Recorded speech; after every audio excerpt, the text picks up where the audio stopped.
signal now for when I'm needed. But when that light hits the sky, it's not just a call. It's a warning to them.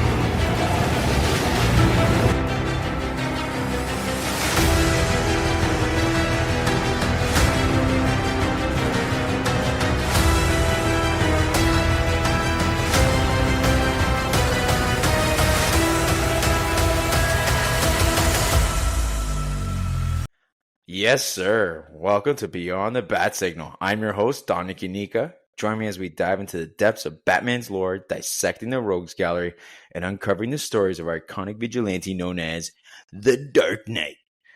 Today, we have a very, very special guest and a returning member to the Beyond the Bat Signal, and it is none other than from the Scream Along podcast, Rick. Welcome back. Oh man, what a treat this is. What a treat for me. Thank you so much for having me. I always love coming on and talking everything Batman. So thanks a lot for having me. It's great to come back my second time. So I'm really excited. Listen, in all honesty, it's the pleasure's all mine. In all honesty, it's good to have a co-host every now and then. Mm-hmm. I'm not gonna lie, kind of gets lonely, and it's good to have like conversations back and forth. And I know we have actually a pretty good shared memory of The Dark Knight. Yes. Where we went to go see opening night. Yes. But maybe we'll save that for another episode. Sure. When it's like, I don't know, whenever that anniversary is. I'm sure it's going to be in a couple of years. Yeah. But we're not talking about The Dark Knight.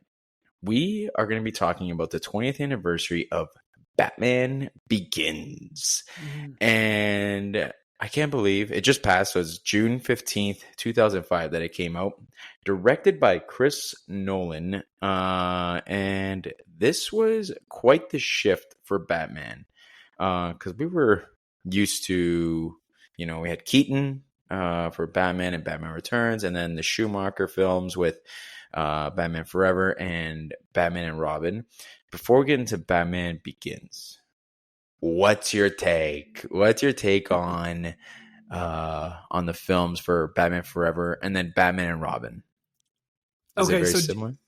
Yeah, so I feel like Batman Forever, I remember that one really specifically because for me growing up, I'm a 80s baby and I was like an 80s/90s kid. So for me, Michael Keaton was Batman growing up, beyond Adam West from the TV show. So Michael Keaton really made that imprint on me, and I thought that, in my eyes, he's Batman. So when Forever came out and, the casting changed and we had Val Kilmer instead of Michael Keaton, I was kind of like, okay, how is really like Bruce Wayne? Like he doesn't look like the Bruce Wayne that I've known from comics or, the Michael Keaton and in the past. So Forever stuck out for me for that, but also stuck out for me because you had Jim Carrey and as the Riddler, and they had Tommy Lee Jones as Two-Face. So you had more of that, the double villains, kind of like how Returns was, but this one was very much more colorful. It wasn't very dark like the other two were. So that's why it really stuck out to me. It was very colorful, very different, and had a different take on what Gotham City would be, and especially the villains in that sense also. And then I remember Batman and Robin, if we want to say colorful, and that Batman and Robin just took it to the next level. And do you remember we saw that in the theaters also? Yes. Yeah. And I remember, I don't even know, do you still have the cups? I feel like we bought the cups. I think it's in my parents' basement. It's got to be there because with those collector cups. Yeah. Yeah. So we're Italian. For those who don't, I don't know what people out there in like the podcast world, but if you're Italian, I feel like if you had like a cold cellar, you'd call it a cantina. Yes. So growing up Italian, Rick and I both grew up that way, and we called it a cantina, but it's also a cold room. That's where I can find my cups. Okay. Yeah. Mine is probably in my parents' little kitchen in the basement. Next time I'm there, I'll take a look because we don't throw them away. The collector's cups we always kept. Yeah, I know. I know. Yeah. I should have bought. I was thinking about it. And I'm like, man, I should have bought. There was a Batman bucket that for the Like a popcorn 2022. bucket? The yeah, it looks so good. Oh, really? And Vic was like, my wife, she was like, "Oh, you should pick that up." I'm like, "No, I'm okay." And I should. I regret it. Like that day, I Well, regret you it. should But whatever. check online. You could probably find someone probably has it, might be Yeah, selling it. Who knows? I know. I really should. I think I will while we're doing this podcast. So what was your take on it? Like, was it very different? Like when after Yeah. Batman and Robin? Yeah, it was very different. Batman and Robin, like I said, was way more colorful. It was almost like, even I remember watching it, and I think at that, do you remember what year it came out? 97. Okay, so yeah, I was gonna say I was in this beginning of high school, so I remember I was 14, and even there were some things that happened, like some jokes or whatever, and even me at being 14 years old, I was just kind of like, that's kind of lame. Like Oh, some, like oh. it didn't really hit. Like there's some things that didn't hit. Like there was a line with like his bat card. There was a lot of like Yeah. merchandising stuff, and then I also remember there were Batman and Robin were going in a fight scene with Mr. Freeze, and then Freeze froze the area, and they're like, "Oh no, like it's frozen," and he's like, "They were like, don't worry," and then skates came out, the skate blades came out of their boots, and I was just like, Yeah. "What?" Like for that end, it was just kind of comical. It was kind of comical in that sense. So I remember that. I remember when I was a kid, I ate that all up. Yes. I remember just enjoying. I was like, okay, like this is pretty action packed. I remember getting the VHS, and I remember it was for Christmas, and I threw it on right away. Mm-hmm. And 9-year-old me, I loved it. And then watching it back, and I think it was from a high school perspective. I never threw that VHS in ever. I never watched it. It was always 89 and Returns. Oh, And yeah. Forever, actually. I loved Forever as well. But like it was something about Batman and Robin. I just like, it's kind of turned me away, and I just didn't like it. But I did like the darker tone from the Keaton films. Yes. And then there's just something about the Forever. I just remember so fondly as well. But once Batman and Robin came around, like I just didn't like it. Like I don't know. The production looked cool, but it was cheesy. I don't know. Yeah, very much. Very Yeah, much so. like it kind of reminds me of like a '60s Batman in a way. And you often hear like it's kind of the comparison, like the lines are very comparable to the Adam West in some way. I didn't like Clooney's take. It was just, I don't know. It just wasn't for me. I always gravitated to 89. Yeah. And then fast forward. So I know that WB was looking to restart the franchise. At first they were going to like, okay, Schumacher, like let's create another one, Batman 5. And then actually I remember we were in the mall, you and I, and you were like, yeah, my friend told me that's going to be called Unhinged. There's going to be Scarecrow. They're going to bring back the Joker. And it's going to be Dreams. And I'll never forget because we're coming out of the department store. And then I remember there was a place called Planet Hobby that sold comics. And you were telling me right there. And we were at the bottom of the escalator. And anyway, and then all of a sudden, I started watching, like I followed a website, Batman on Film, where, they were talking about rumors that, the website never ever like stated anything that was like not factual. It was kind of like there was something there, and Chris Nolan was attached to the film. And then you're like, okay, like, and then I remember seeing like the first image of like the Tumbler or the Batmobile. Mm-hmm. I don't know if you remember any of that, like your first memories of Batman Begins just coming out, or was it just like it kind of came out quietly to you? To me, I feel like it kind of came out a little bit quietly. Yeah. I think what my biggest takeaway was, the Tumbler, because I was like, that's the Batmobile. I was like, okay. And then also the cowl, because the cowl looked different. In a good way. I liked how it looked, but it looked different. Those were my first two kind of visual elements that tied to the film before it even came out. Yeah, it really did. I remember like even I just remember I saw the trailer. I didn't really know exactly when it was coming out, but I remember. So here in Canada, we had a department store called Zellers. I almost compare it to Target in the States. Yeah, I know. R.I.P. Didn't last. Yeah. And I remember just seeing the tone. I was like, oh, this is like very you could tell it's an origin story. But when I was growing up, I thought, I'm like, oh, this is going to be a prequel to the original Batman 89. Do you remember any of that or no? You were just I don't remember that, but I remember it was gonna retell the story, like because it was yeah, gonna be an origins film. And yeah, for me, I remember thinking, oh well, that's really cool. We're gonna get to go back and discover how he actually became Batman, and all that stuff that kind of leads up to it. So yeah, yeah, I remember that, and I remember the poster being darker. Like it wasn't like black. How am I going to put this? It wasn't like black, white, or tones of blue that no, most of them were. It was like black with what yellow, orangey, yes, like the bats were kind of all flying around and stuff. Like I think, but yeah, I remember just like visually it looked so much more appealing, and I yeah. remember even from the poster on its own, I was like, oh, you can tell it's going to be darker. So I liked that, knowing that.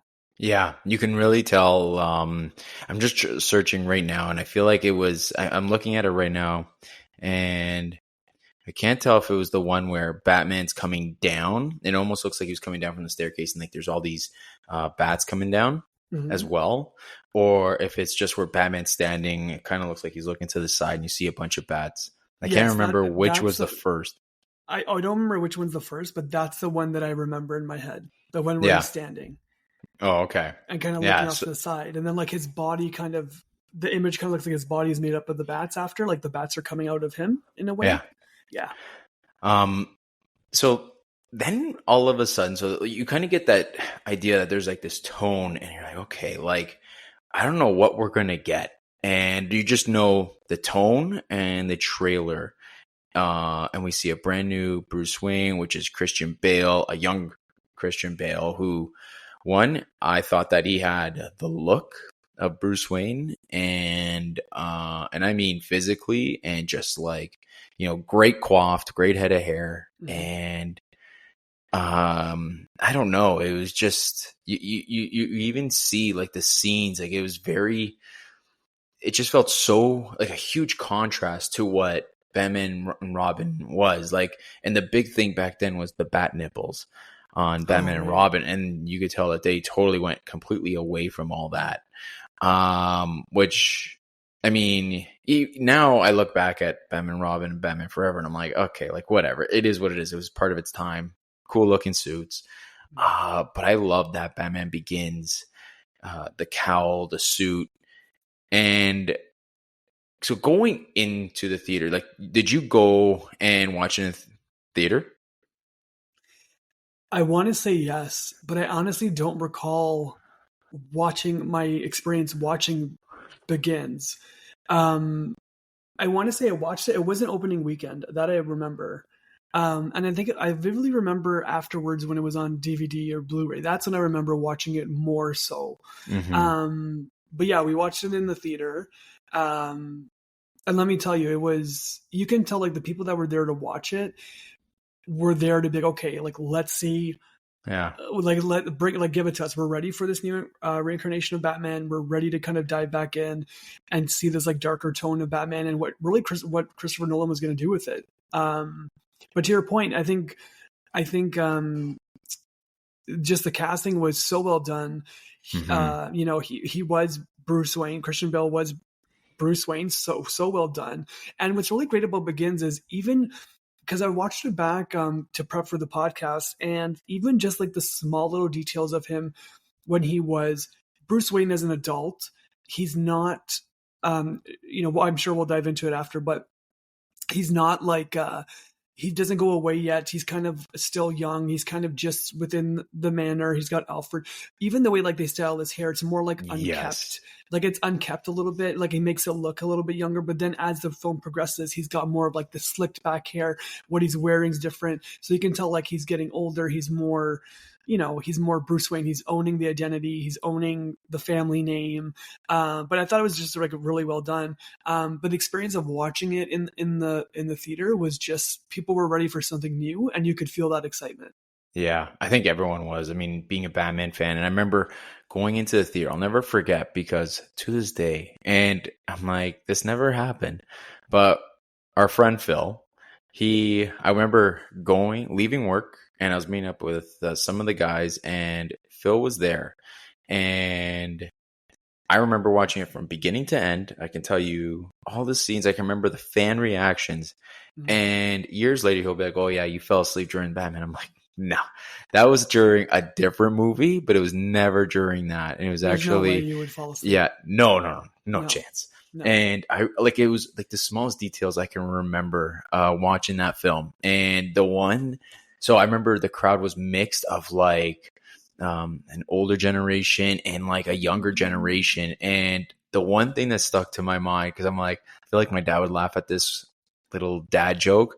Mhm. It was when Batman gets down and Jim Gordon's like, "Okay, I got my car," and then Batman's like, "I got mine," and he just pulls up and into the tumbler, and Gordon goes, "I gotta get me one of those," and the older man behind me is just howling at that, and I'm like, "Okay, that was good, but not that funny." But and there's little jokes like that, and I actually appreciated the subtle bits of humor that Nolan inputs throughout he just sprinkles it throughout the film. And it's like very much a serious tone, but he does make it light at certain areas. Yes. Like even where Bruce is just like passed out, he wakes up and he's just like, you're going to a party, get some hits, people are passing around weaponized hallucinogens, little subtle like jokes there. I love it. Like it was just so funny. But I remember going into the theater, leaving there, and I was just blown away by what I just watched. I was like, that was an origin story. I remember even like it left a lasting impression where that ending, I love the way that the Joker card flipped. Yeah. And it still doesn't get old. It doesn't get old. And I know we're going to touch upon that later on. But I just wanted to share like our theater experience. And I remember my brother got the DVD and I watched it non-stop, and it was so good. Like even just like the little interactive DVD, because it feels like you're on the train, and I remember watching that constantly because it was so well done. But yeah, so I'm glad that you're able to like kind of remember the theater experience and then just getting on DVD, because it didn't crush it in theaters. Where it did really well was on DVD sales. And that prompted also, like, based on after the reaction of the first film, they're like, well, okay, we're going to be doing the Dark Knight, and we all know how the Dark Knight did, and it just literally knocked everybody's socks off. But it really caught the attention. But it was because of Begins, right? People were captivated by just what they just saw, and they're like, we need more of this. Like, this is the exact tone that they needed. It was something different, but it was still very true to the comics but also implementing that sense of realism that I thought that Nolan did a really good job of implementing. And then there was a writer, David Goyer, he has his finger on the pulse when it comes to a lot of these comic book films. I know he did the Blade trilogy, and I think he was just wrapping out the Blade trilogy when he started doing Begins. And he's an excellent writer. He knows exactly what's going on in the comics, and to kind of have those two mix was excellent. Now with Chris Nolan, you're a big fan of him. And I remember you directing me to a film. What was it? Where there was quite a few. I know. Was it Inception?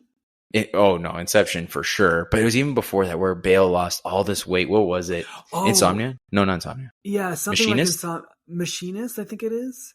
He lost so much weight for that role, but he played. Yeah, I remember that movie was really messed up. Yeah. And but in a good way, obviously. Yeah, in such a good way. And like, so I know you're a big fan of Nolan. Out of curiosity, out of the three films, how would you rank? And I'm talking Begins, Night, Rises. Where do you rank those three? Like a ranking for the three? Yeah, even though it's the Batman Begins podcast, but I'm like, it's a hard question if you think about it. Like, it's hard. Yeah, it is hard. I would say I really like watching it back now. Like, I really enjoyed Begins, but I will say The Dark Knight first, because I feel like it really sprungboard off of the coattails of Begins, and then it took it just to that next level for a sequel. Yeah. And obviously, with Heath Ledger and the Joker was such an incredible character. And then obviously with the second one, you get more Batman time on screen. With Begins, you're setting up the origin story. And the one thing I clocked when watching it is I think we're over like 40 minutes into the film before he actually is Batman. Because they're building to everything, right? So, which is phenomenal. But at the same time, I feel like The Dark Knight for me would be first, because you have so much more of that Batman on film that you can really kind of sink your teeth into. So I would say Dark Knight, then I would say Batman Begins, then I would say Dark Knight Rises. Yeah. All good films too. Amazing. I watch it back all the time and I'm like, maybe Begins is like, I don't know. It's almost like a 1A, 1B. But then when I look at Christian Bale, and I feel like people knock on him when looking back, but I'm like I look at it and I'm like, this was the right choice for Batman. 100% and it was. What was, how do you feel about him? Like in terms of just like where he sits on your Batman list, or like, is he one of the top? Oh, 100%. He's second to Keaton for me. Yeah. It's Keaton, then Christian Bale. Like they're Batmans for like, those are those top Batmans for me. And then I would say even like Kilmore, and then maybe even Pattinson before Clooney comes into the picture. Oh yeah. But yeah, no, for me, I felt for a casting standpoint, it was the right choice. He was able to do Bruce Wayne and Batman. Obviously the voice is a little bit different. I think that's kind of where some of the Batman voice was really kind of critiqued in that way, because that's when you really heard that like dark, menacing raspiness of Batman. But I think it added to the lure of Batman, and really, people not being able to recognize, you're not gonna have a normal voice with Bruce Wayne. You're in this alter ego, right? But yeah, for me, Christian Bale's the top two. He's right after. Yeah. He's right after. I always have a hard time, and right now I'm like, because I do like Keaton and I like Pattinson, but I think right now watching back, and I'm like, I don't know if this is just pure bias because I just watched it, but like, I think I like the way Bale was just, he was the right choice in my mind. And, the way he portrayed, and like, he took being Bruce Wayne very seriously. Like, you look at his physique, you look at the voice, you look at how, I don't know. And I just thought he brought it. And like, he was surrounded by a very good supporting cast. And especially in that first film with Batman Begins, I mean, you got Academy Award winners with Michael Caine, Gary Oldman, Morgan Freeman, Liam Neeson, and then you have Cillian Murphy, who just won an Oscar last year, and Katie Holmes. What was like, what was your take on all of them? Like, it almost seems like there's not one bad actor or actress that was in that film. No. And it's funny because I was thinking that too when I watched it the other day. I was like, wow, I forgot Cillian Murphy was even in Begins. Like, I remember he was Scarecrow, but at the same time, I don't know why, but I don't know if I just forgot. But I was like, oh, wow, Cillian Murphy. And, from all of them, from a standpoint, from all the actors, especially like supporting cast, they play such a huge role because they have to really be able to tell the story and show how Bruce Wayne is challenging his challenges with Bruce Wayne, but also how he's becoming Batman. So you have the two different spectrums, right?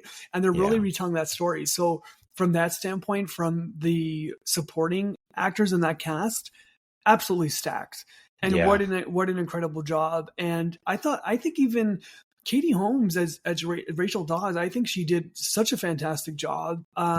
She even had almost like, obviously this is me being a millennial, I know her from like WB and Dawson's Creek and, that's the teen stuff, but she brought an innocence to Rachel, in a sense, like, I know she's a lawyer and an attorney, but even being able to tell a story of like the childhood and her growing up with Bruce Wayne, I thought the casting was really well done because you can see her as like the innocent, like the little girl, Bruce is growing up. She's they detached. She's, he's back in Gotham and then they reconnect, whatever it is. But there's like on one side of that of her growing up and being Rachel, and then the other side of her being that lawyer.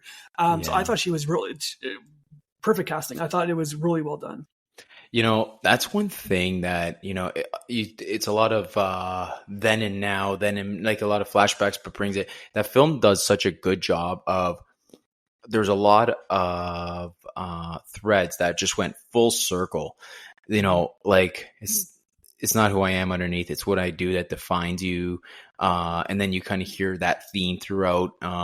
Even Finders Keepers, like something so subtle, but like nice touch, right? Like from kids, and it seems like she still kept that. It looks like an arrow. Yeah. Right? What is it? Like a leaf? Like a rock arrow, or like a rock, like some rock shaped arrow thing. Yeah. Yeah. And, you know, and then she brings it to his 30th birthday. And I don't know. And then you even have always mind your surroundings. Like, and it's just kind of implemented through it. And I love how Nolan just kind of brings everything just full circle with that film. And then in the direction. So going back to, let's talk about that for a bit. Because we get the Wayne murders. And I like how they kind of like normally, like it's the Wayne murders.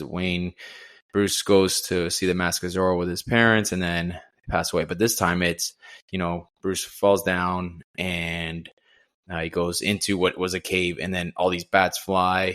Thomas Wayne, his father, comes out, gets him, asks him, "Why do we fall?" So we can learn to pick ourselves up. Great line. And then, but he's obviously having some sort of anxiety and like post-traumatic stress, where they're going to the opera, and the good father that Thomas Wayne is, he's noticing that Bruce is struggling. Yeah. And, you know, instead of having it where it's like the Mask of Zorro, they're at an opera, and you know, you could tell that there's just like flashes, and it's stressing Bruce out. And so Thomas is like, well, you know what? Let's just get out of here. You know, a little opera, you know, it can go. What was the line? A long way? Something like a little opera can go a long way. Like he's had it, like he's done. Like he's like, I'm good to go. Yeah. So he kind of takes the blame. Yeah. And then the death of the Waynes happens. And then the last words to Thomas said to Bruce was, "Don't be afraid." And another theme that you see throughout the film of fear. Yeah. But I love how like they kind of capture the pain that Bruce feels, and how like that funeral scene where Bruce is kind of in Wayne Manor with Alfred, and he's just like, Alfred's like a warm blanket. You know, he's so comforting. Yeah. Especially in that film, like in that scene alone, Michael Caine does a really good job of kind of just taking that, and just rather than being cold hearted, he's just warm. He just kind of embraces Bruce and just saying like, you know, he misses them, and Michael Caine's just like, "So do I, Master Bruce. So do I." Yeah. God, it makes me want to cry right now. Yeah. Yeah. But going with that, I mean, it was a different take that we never necessarily, like, we've seen the Wayne deaths in kind of different ways, but this time it's kind of staying true to the comics, where rather than Joker killing Bruce's parents, we have Joe Chill. Now, do you have a preference as to who kills Bruce's parents? Or no, you know what? Before it begins, I would have said, well, obviously, but I would have said yes. But the way that they told the story and the reason why it was Joe Chill, and you know, it leads up to like the crime in Gotham and all this stuff that of then connecting to Bruce becoming Batman. I really like that, and I actually forgot that it wasn't necessarily Joker, because I remember watching the scene being like, oh, it's not Joker. Yeah. I'm like, who's this guy? I remember that in the theater being like, what's going on here? And then the way that they built it, I was like, oh, this is really well done. For preference, I would say,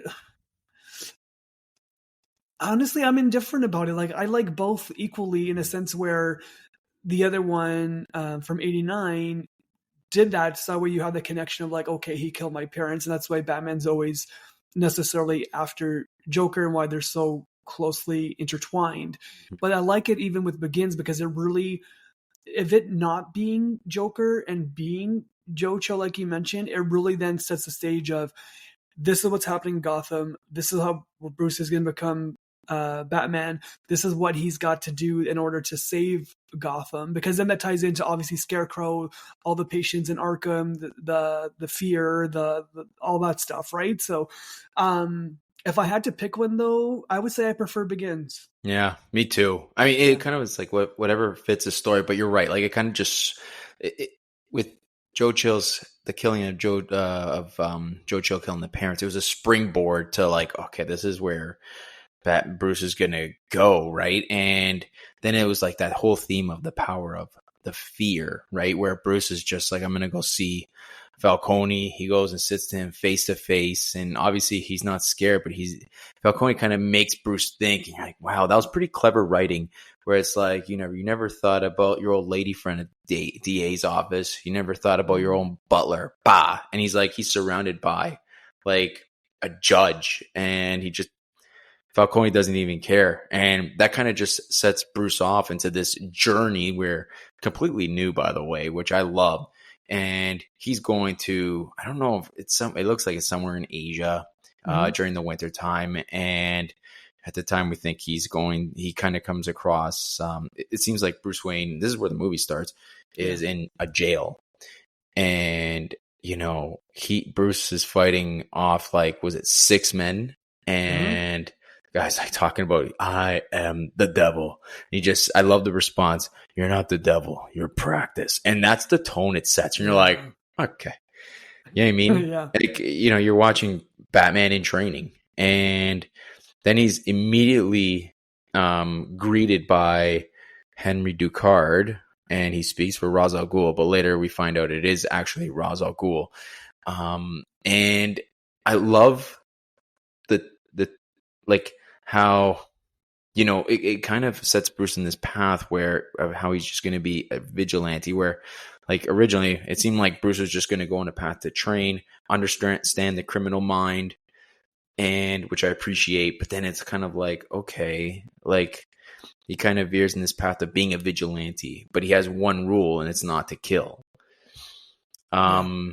But the introduction, I kind of like how you have Liam Neeson as the trainer, the mentor that kind of sets Bruce in that path. And, but also Falcone also helps shape who Batman is, right? Like, to wear a mask, and cause he's going to have to worry about people he cares about.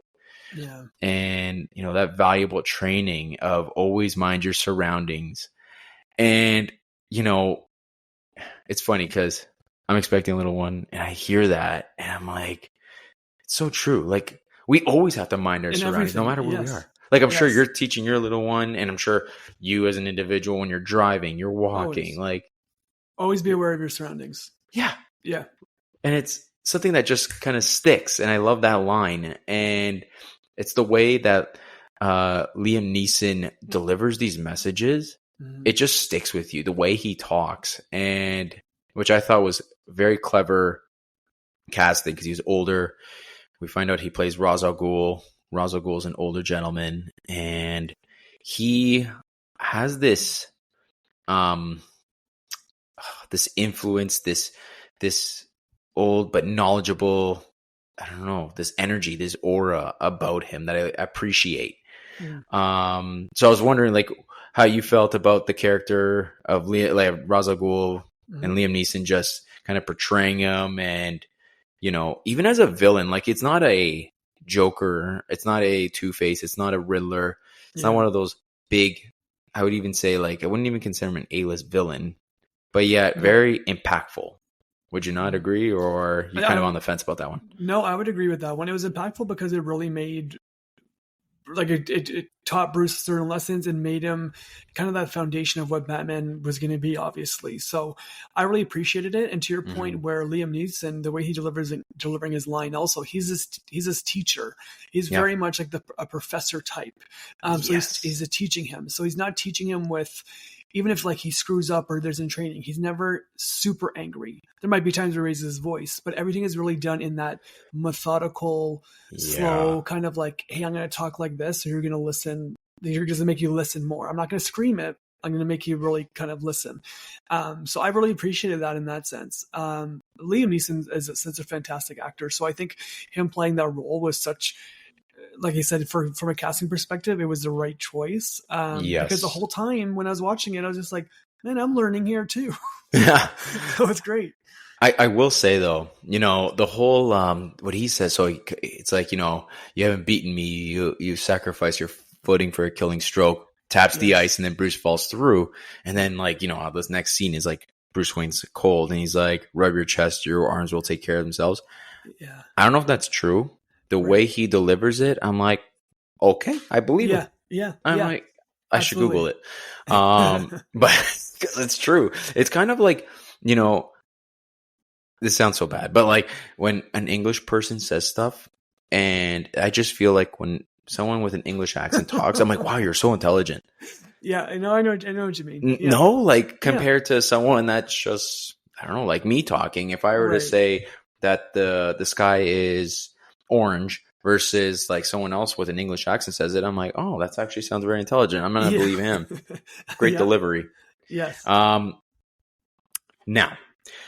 the whole origin of Batman, and then we kind of move forward to like him with his interaction of Lucius Fox, played by Morgan Freeman, and it seems like he's like it looks like Lucius introduces Bruce to all of these bat weapons, but was used for the military. Yeah. Now, do you prefer some? I think one was like a failed, because when he just introduces them to the suit, I remember one of the lines was from Bale was something about, oh, why didn't the military use it? And things said Freeman's character Lucius says, well, over 300 grand is a lot to invest in one suit, for the soldiers. So it's fantastic. Yeah, fantastic. Oh yeah, and then get introduced. I love him going through all the different stuff that's going to help him become Batman. It's fantastic. As a Batman fan, I soak that all up. Yeah. Like, and we never really got any of that. And it seems like every tool had a purpose. Yeah. And, even something like, okay, the tumbler. At first, I saw it. I'm like, okay, I don't know if I like it, but so useful. Like you see Batman,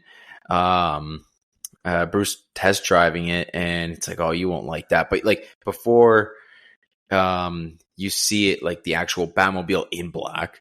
You see it, and it's like it has the reason for it was for the army, right? Like it has that. Oh my gosh, I'm having a brain fart. The army colors. What do you call that? Oh, the camouflage. Camouflage. Oh my god, how embarrassing. So but I dig it. Like, you know what I mean? Like, it's like everything has like a starting point, and it's got the big tires, and just, I there was something about it where I'm like, okay, like it's not my favorite Batmobile, and I don't know where this sits for you and how you felt about the Tumbler.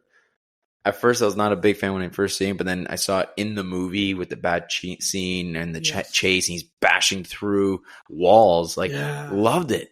Yeah, and even when he's like, one of the cop chases where he's like he's jumping from like parking garages or like building roofs. Do you remember that? And he's that's jumping on rooftops.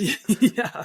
So I mean, on that standpoint, like I loved it because it served the purpose of what he needed it to be. It wasn't just like a fast car with like cool gadgets. It was, but it wasn't. It was different from all the different Batmobiles that we saw before. I loved it because that's the origin story of the Batmobile also. Yeah. So I loved it, and I love the sound that it made. It was like, it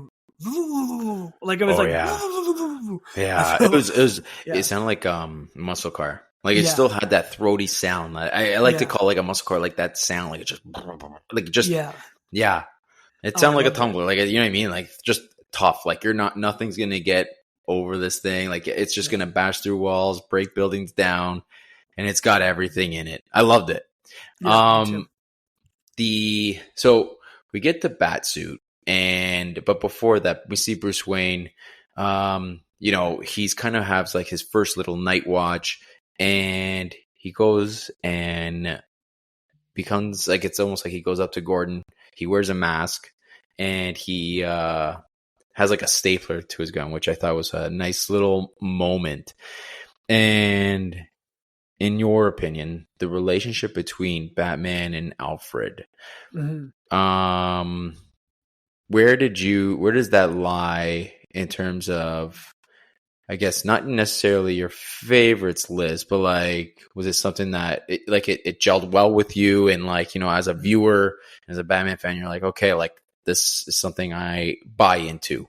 Yeah, 100%. Never questioned it. I'm like, there's Alfred. And the second we saw, did I say Alfred or did I say Gordon? You said Alfred, but do you mean Gordon? Oh yeah, I totally mean Gordon. I keep on mixing them. I don't know why. Yeah, No, Gordon, right. Jim Gordon. No, I bought it right away. I think Gary Oldman as Gordon was awesome. Especially he's younger on the force, like he's not commissioner yet, right? So you can kind of see where he starts off on the force and how the relationship with Batman is. Even younger, I would say, even him as a kid. Remember, he was the cop that put the jacket around Bruce to make him feel comforted the night that his parents died at the station.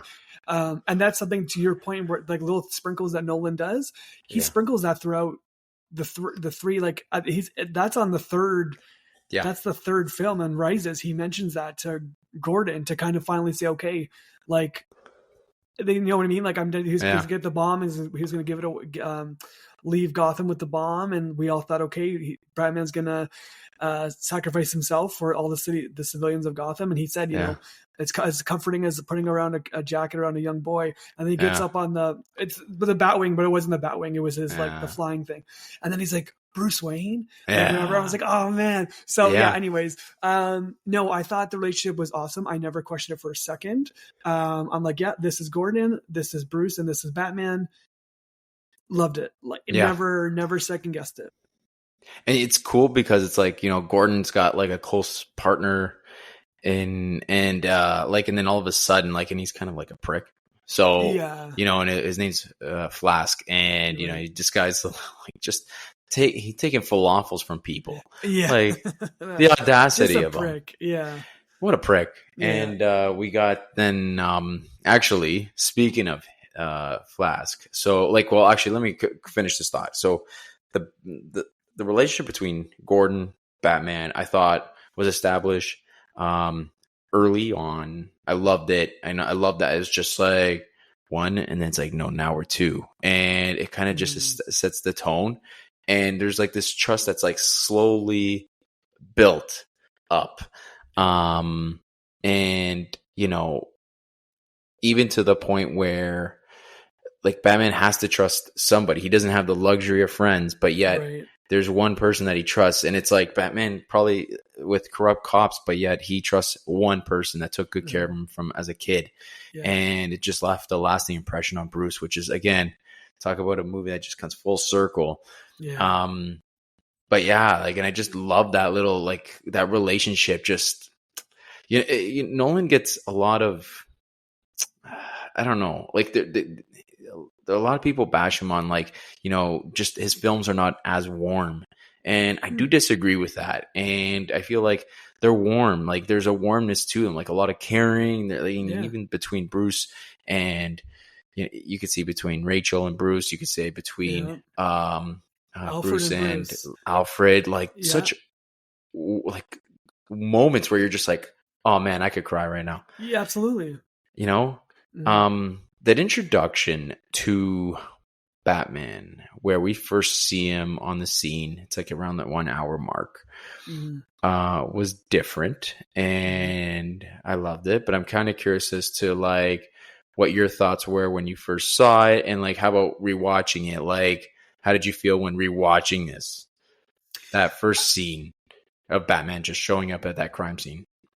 Yeah, I liked it. I'm like, okay, here we go. Like, he's full on, he's Batman now. Like, we're off to the races, so to say. I enjoyed it. I liked it. I wouldn't say it was anything really that I would critique too hard on. It kind of was the first really showing of Batman. He's at a crime scene, and let's go. So I enjoyed it. I'm like, okay. And it was his first of many that you would see him involved with, with crime. So I've nothing to critique on my end. I thought it was well done. Yeah. How does it rank in terms of introduction to Batman? And I'm just talking about like Batman in the cowl, first time when you see him on the screen. So kind of like Keaton, you first see him is actually right in the beginning of the film. And he is, he just goes, I'm Batman. and Yes. like it, or like, and it's no different from even something like the first scene of Forever, where he's kind of going after Two-Face. Right. Where does it rank?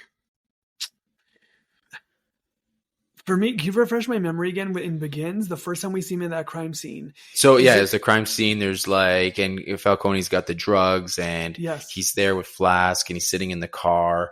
Yes. But he's like, Batman's just, I love where Batman's kind of like doing his Batman things. Like, he's in the shadows, he's taking Yes. guys, Right. and You're they're like like, a where are you? like a stockyard or something, right? Yeah. Is that yes. Okay. Yeah. Yes. I from the ranking, I actually really enjoyed it because you're introduced to him, but also you know that he's going to get shit done right away. Like, you're in an area where like stuff's going to happen. So from the action standpoint, also to be like, yeah, Batman's here for a purpose. You're not just seeing him on the screen.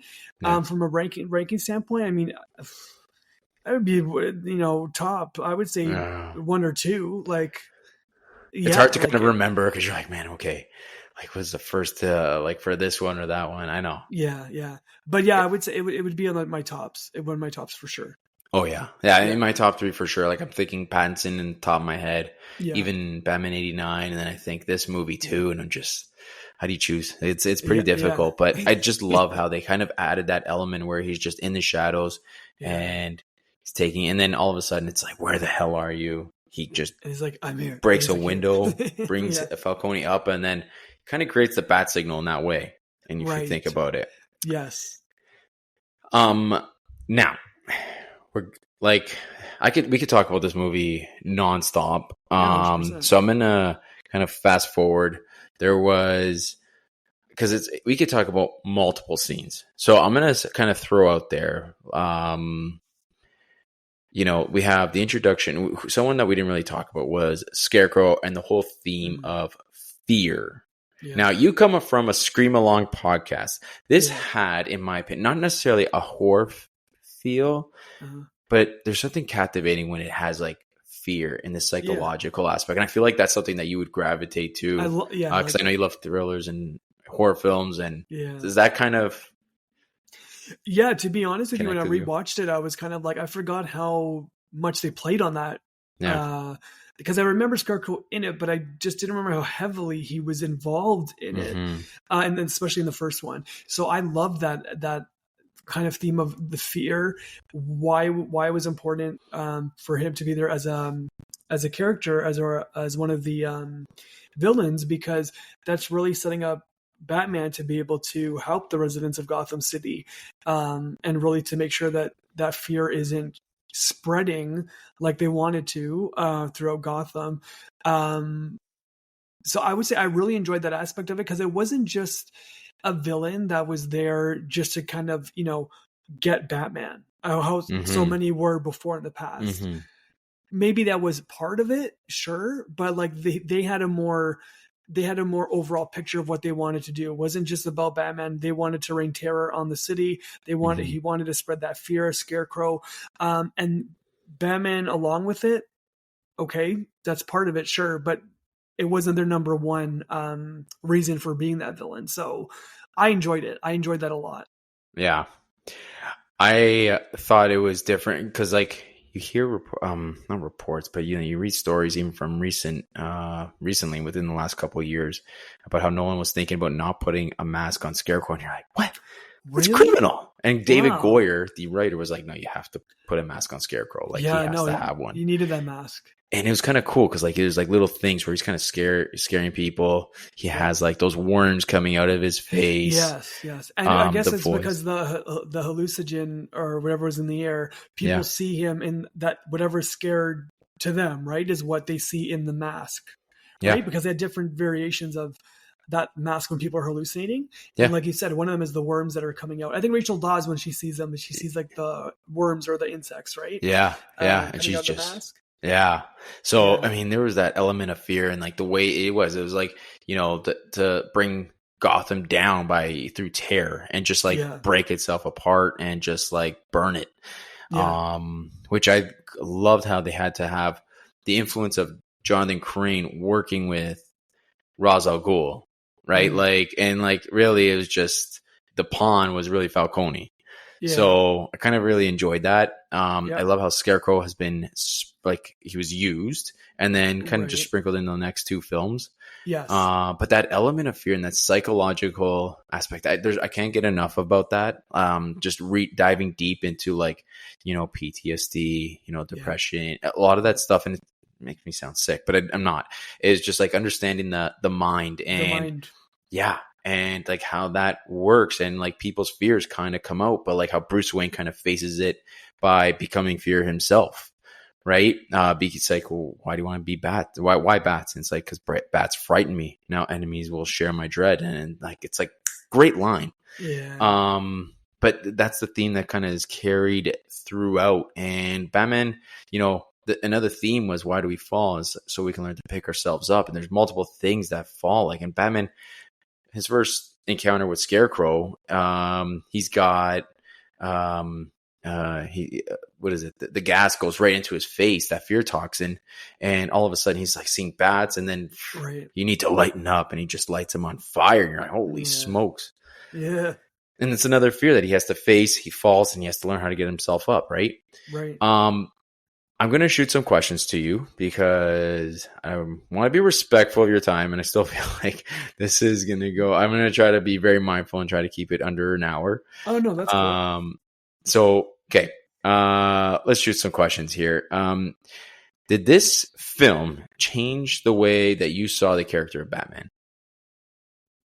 Yes, it added that new layer, new dimension of Batman that I didn't see before growing up. So it did in that sense, but in a positive way. It didn't change it at me of seeing Batman, like negatively, but in a positive way. It did. It just added that new layer. Yeah. And for me, when watching that, I was like, okay, like there was no question. Like watching it, I'm like, believable. Bale is Batman. Bale is Bruce Wayne, and he's Batman. Yeah. Yeah. If you had to sum up Batman Begins in one word, what would it be? Oh, I'm smiling because I'm like, that's hard. Oh, in one word. Yeah. It's almost like one sentence. One sentence. Yeah. One word or one sentence. I would say uniquely different. I would say two words, uniquely different. Yeah, I agree. I would say if it were to sum up Batman Begins in like if it's one word, I use fear. I would right even now say dark, menacing. There's a couple words that come to mind because the one thing that I do like about Begins that is very different from when we go to Dark Knight and Dark Knight Rises is the city itself. Yeah. The city was very dark, brooding. It felt like it was ripped out of like the comics. Yeah, in a sense. It was grungy. Grungy, yeah. Yeah. And then when we get to Dark Knight and Rises, it's very much just like I know a lot of it was shot in Chicago, so it just looks like a big metropolitan city. Yeah. There's nothing about it that really screams Gotham to me. But Begins I loved because it just looked grungy and dark, and that was Gotham for me. Yeah. I appreciate how they captured Gotham in that movie. Out of all the three films, I think Begins did it best. Agreed. Okay. So, do you think that this film holds up 20 years after 20 years later? 100% it does, because I watched it again this week and I was just like, oof, I forgot how good it was. Because I don't think it gets enough love. It's hard, especially with an origin story, because it's resetting the tone and telling a new tale. And I think with any franchise, if you have a sequel, a sequel or like a trilogy in a sense, the first film I feel never gets enough love because it's setting the stage. It's really setting the building blocks, and then people always remember the second and third that come after because they usually are bigger than the first. So yeah, for me, I really appreciated it, and I watched it being like, man, this is so good. Yeah, I know, and I agree. Like it's. You look back and my Vic will be like, "You're watching this again?" And I don't know if you ever get that from your wife, but like, it's like, yeah, or I'm like, of course. And she's like, like, why not throw a different film on? And I'm like, I don't know, like, I like it. It's good. I don't know, but I have to watch, like, especially with the Nolan films, I have to sit and watch it. So like, and she'll come and sit like and hang out, and like, she has no problem with it, but she just rather choose something different. But I'm like, oh God, come on. I'm in a Batman mood. This is what I want to throw on. And yes. And I know every Batman film or Batman fan understands this. Yeah. but like it's not even that. It's comfort, yes, but they're so good. Yeah. The storytelling is amazing. Oh yeah. Yeah. And then okay, I have a memory to share with you, but after you answer this question. So Okay. Hans Zimmer and James Newton did the score for this film. Mhm. What do you make of it? So, are you a fan? Did you like it? Were you like, oh, okay, like I prefer like the old ones better? No, I liked it because I think the score really told the different stages of the story within the film. Yeah. Him becoming Bruce Wayne, him becoming not becoming Bruce Wayne, but him being Bruce Wayne, then becoming Batman, and then fighting crime as Batman. And then near the end, even the score of like when Gordon gives him the card, like, that there's someone else you have to look after. He's going through all of his listings of what he's been charged for, and then he left the calling card. Even that alone, it's more powerful because it's really building up to these different levels. So I enjoyed it. I would say I enjoyed it even more than the other Batman films. It's hard to say, right? Like, yeah, like I Batman 89 is up there with me. Yes, and I kind of hold both of those in like top it's the tier. same. Yeah, they're the same level for sure. Yeah, 100%. Like, Danny Elfman does a really good job, but my memory of you was, so you texted me and you're like, I just went underground. You're going to your job. Oh yeah. And you were like, I was just playing the Batman theme. So is Molasses. Like, man, like I was cranking that up while I was in the car going underground. I felt like I was Batman, just like going into the Batcave. Yeah. If you remember this. I remember that. Yeah. I remrember that. Yeah. Yeah. Oh yeah. It's awesome. Man, it's actually on my workout playlist. Like, I don't know what it is. It's just something that just kind of, I want to use invigorates. I'm thinking of Frank Costanza. I feel vigorous. Yeah. After it. So we haven't talked about favorite scenes or scenes that stand out to you. Are there a few? You can name 1, 5, 10 in Begins that stand out to you. Yes. And we'll end off with that. Okay. Or lines too. Yeah, there's a couple. I mean, from scenes, like, I'm a very visual guy. I'm very into like, the arts, and like the arts being like just, I'm creative in a sense. Like, I like to create things, so I'm very visual in that way. Mm-hmm. So for me, like the scenes, Bruce as a kid falling down that well and just seeing his dad slowly come down to get him, I always enjoyed. Even the visuals of Bruce Batman and hallucinating, and the bats kind of all over.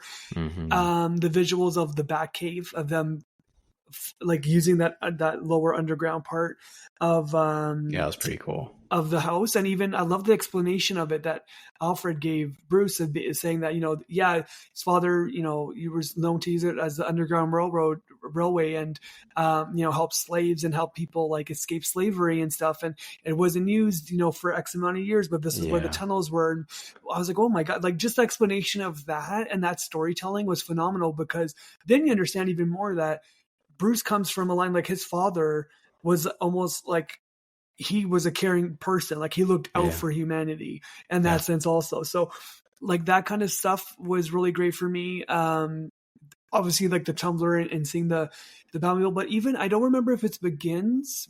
I think it might have been because it was the first time he had the Tumbler, but it might have been Dark Knight. So I might be confusing the two, but the visual of him going through the waterfall into the cave with the Tumbler Begins. Yeah. Sick. I Save love Rachel. That. Rachel. Yes, exactly. Rachel, and he crashes through. Yes, exactly. So for me, those are like the visuals that really hold up in Begins. And then obviously the end when Gordon hands the calling card, and that line of being like, I didn't say thank you. Yeah. And it's like, you'll never have to. And then he just jumps off the roof and then glides down the city and and then this ends. Oh man, so good. I'm like holding my heart because I'm like, oh, it's so good. I'm like, I know you, myself, and your brother always are like, I'm just like, I didn't say thank you, and we'll purposely say it just so you can say, and you'll never have to. Like it's almost like we need your brother to kind of just send it to him. And he I know if he's listening, he knows. That's one of the lines that always sticks out to me. You're just like, just that tied it in a bow, and it was so good. But then that also tells you that it wraps in a bow for sure, but then also tells you that relationship with Gordon and Batman, it's just starting. Yeah. Because in him saying that, there's going to be different layers of the relationship going forward, and different reasons why they would need each other. Yeah. So it was fantastic. Yeah, so good. Yeah. So good. There was a couple that stood out to me. I mean, that one for sure being one of them. I love the training sequence. Yeah. That Bruce had with I guess we'll call him Henry Descartes, but really Ra's al Ghul. Yeah. And it started it's right at the beginning because we never saw anything like that. And just those little lessons and it was just kind of a reminder of always mind your surroundings, which was like, it just kind of stuck with me. Even to your point, that scene, I loved, and watching it back, I loved that scene also because I think he was the first to show the, what was it? The smoke, like the pellet that turns into the smoke. Like they've seen that though. Like, well, about how it kind of originates or like, yeah, exactly. Yeah, because Batman just normally had it in '89. Right. Like he just like, and then and then but then in seeing that scene, you're like, oh, this is kind of how it originated. That's why I used it. It's like that's why the movie is so. This movie is so good. Everything had a purpose, and it's like explained in a way. You know what I mean? Yeah. Like it's a taste of theatricality. Like, you know what I mean? Absolutely. Yeah, so good. And then even when Bruce went down and, he went down to the cave and he turned on the light and then all of a sudden the black bats are just going around and he kind of just stands up and just kind of embraces his fear. Oh, chilling. Yes, I got chills on that one. Visual. So good. Yeah. That's a good point. There was one that I always it kind of just sticks out to me. And it's the one where, so Batman's got Rachel, he's at the top of the stairs. And all of a sudden, he has like this thing from underneath the boot. It almost looks like a sonar, a remote. And he calls the bats and he just pushes the button. And it's kind of funny because I'll push it just like Batman for my car to unlock or lock. And it just stuck with me. Like he's using the bats as cover up. And then all of a sudden that Batmobile chase scene just kind of, obviously ties that nicely up in a bow as well. And there's some nice little moments with Bruce and Alfred. And the one is just kind of like them working together and just to kind of put together the bat suit as well. But those were some of my favorite scenes. I'm trying to think of another one, because every single scene is actually fantastic. Like you got the intro to Batman again, a lot of fun. That really sticks out, and I'm sure it's very popular amongst fans. And then there's others where, even Batman getting lit up by Scarecrow, or one thing that was kind of cool to see a different perspective was the Nightmare Batman, where he's got this black those red blood eyes coming out of his mouth or something like that. Yeah. I forget what they call it. Yeah. And it's it's taste your own medicine, doctor. I was thinking about where he was. Yes. Sorry, I was thinking about originally where the hallucinogen, like the hallucinogens are through Gotham, and some people are looking up at him, and he's like gliding in the air, but you see him as like the big bat with like the red eyes. But your point, that was cool. Him with like the black kind of coming out of his mouth and stuff, and he's got like this weird kind of monster, like the cowl and everything is like one big face, like it's like a big monster almost. That looked crazy. It was wild. Yeah, that was awesome. Yeah, but man, there's so many good scenes with this film, and and the good lines, it all kind of just sticks. And you look at this movie, 20 years later, and you can look at it and nothing's changed. Like it's just, you look at it so maybe from a different eye, and you actually appreciate it more. You're still picking things up. Like actually the other day I noticed, I had to pause it, and there was the antidote, but it said Master Wayne, Masta, and I was like, oh, isn't it Master Wayne? But subtle details. I don't know, something small, but that's interesting. Yeah. Is there anything that probably we did not discuss that you're that you wanted to point out, or no? Because I feel like we did a pretty good job, but I might be missing something. Yeah. I mean, from an overview of the film, if we go in and dissect this film, we'll be here for hours because the film is over 2 hours, right? But from the overview in terms of the general theme of it, based on the fear with Scarecrow. Falcone is really the fall guy with like, you see how bad like the crime is in Gotham. We spoke about Gotham City in a sense of like visually how it looked, which I really loved in Begins. And we spoke about Batman, him as Bruce Wayne as a kid, as a young adult. What I really liked is the one scene where he wants to take vengeance into his own hands as Bruce Wayne, and he brings the gun to the hearing, and he was going to shoot the guy coming out of his hearing, but then the girl, whoever Falcone hired, part of the mob, came and says, "Hey, Falcone says hi," and shoots him. Yeah. Like for me, like that visual alone in that scene, I was like, wow, because you really see how much it's weighing on Bruce of thinking that, like it was possibly his fault as a kid, of thinking it was his fault that his parents, died. But, obviously Alfred's like, no, it's not your fault. It was his fault. But him wanting to take justice in his own hands, but he was so mentally thinking of revenge.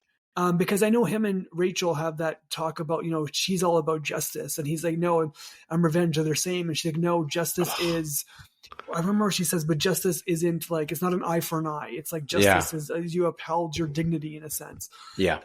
Anyways, but that scene of him like almost going to shoot him, and then Falcone's fall girl comes and shoots him instead, and like then everything happens, and I think that kind of like triggers it in a sense for him. But anyways, that was one thing that I think we was good to kind of highlight.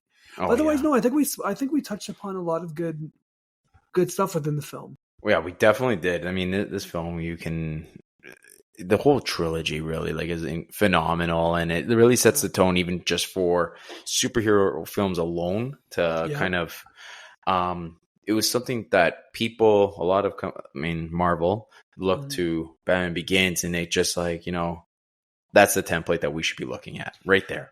Right. Yeah. I mean, Iron Man comes to mind, where it's like, let's look at this template, and this is how we do an origin story. Yeah. And it had that right tone, and it was at the perfect time. And, it just, I feel like it was one of the most important films for superhero movies. For sure. To your point, if I can piggyback off that, the one thing that I will add to that, in watching it, because it's a Batman film, Batman films are so different in a sense where it's not heavy CGI. Like, no, not Christopher Nolan. Not Christopher Nolan. Yeah, exactly. We may have seen that in other ones like Batman versus Superman or whatever, but in watching this, I really appreciated it a lot more. The special effects that they did use, because it seemed so real. And I liked it because it wasn't heavy CGI. And that's what I liked about it. It seemed so much more realistic. Yeah, exactly. I agree. And especially with Nolan, like everything has to be as realistic as possible. And I love that. Like it just feels, because Batman's a grounded character, and like he kind of made that feel like, this is going to be a lot more grounded than what we're used to. It's not going to be not necessarily like too unrealistic. I mean, because really, like, but it just felt real and relatable. And I feel like a lot of us could just relate. We had trauma, like some of us experienced anxiety, and some of us experienced PTSD. Not like, in some ways that we can relate to, and that we have fears. Like I think growing up, some of us were scared of basements, right? But it's like something that we can all relate to in some way or some form, and we all have to face a fear. It's something that we're uncomfortable with, and it's a nice little message and something that we can all relate to. And why do we fall? Like that can apply to anything. Being mindful of your surroundings, like again, something that we can relate to. Such a good movie, man. Dude, I appreciate you coming on. A great combo, great hang. And why don't you tell the people of the internets where they can follow you along? So plug away. Yeah, no worries. First of all, I just want to say thanks so much for having me on again. Always love coming on, talking Batman. After the Scream movies, Batman movies are right up there for me with like my love of film. So always love hanging out with you and talking Batman. Whenever you need me to come on, I will gladly, you send an invite. I will always say yes and come on. So I always enjoy it. So thank you for having me. People can follow me if they want to, learn, follow along the podcast. It's Instagram is where we're mostly active. We do have a Twitter account, but on the top of my head, on Instagram, you can follow us at Scream Along Podcast, all one word. And if you Google Scream Along Podcast, all links will come up for our socials. You can listen to the podcast on Apple Podcasts and on Spotify. And we're in the 40s now. But with the new, the Scream 7 movie coming along, we'll have more episodes dropping. There's I Know What You Did Last Summer that's coming out next month, so we're going to be talking about that also. But yeah, that's where everyone can kind of find the podcast itself. And if you want to follow me on Twitter, you can follow me at The Slickest Rick. I'm not as active on Twitter nowadays. However, that's where you can follow my two accounts. Listen, I listen to your episodes all the time. You and Eric have such a good time discussing. It almost feels like, yes, you're discussing the movies, but then there's always like a little bit of good banter. And I'll even text you. I'm like, I'm dying at this part right now. I'm laughing.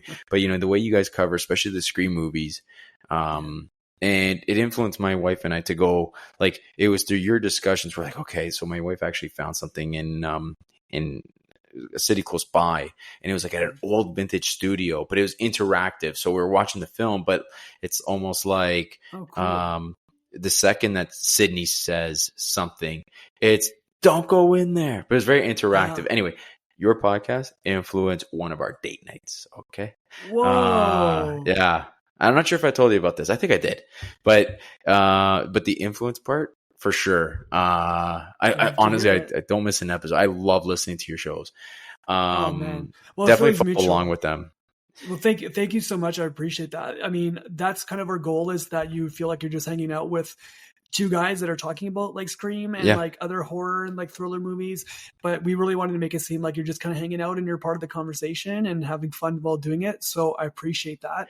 And the feeling's mutual, because I love, we're Batman fans, but for me, you really are my like purist. So when I listen to the episodes, I learn so much more, because you go down the Hush episode that was just recent, and like the graphic novels and stuff that I really wasn't too aware of, because for me Batman was more TV and movies.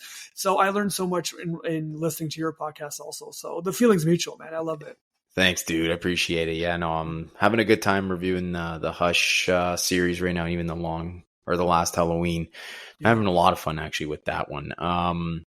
But that being said, people can follow me on X/Twitter at Beyond Bat Signal. Always been on me saying, should I get an Instagram account like for your podcast? But we'll see. I don't know. It's busy. And if you want to send me an email at beyondthebatsignal@gmail.com, shoot some questions away and rate and review the show, as it helps spread the word and go a long way to helping promote the show. But with that being said, my name is Dominic, co-host Rick. Thank you very much for joining us. And we are Beyond the Bat Signal, and we're signing off.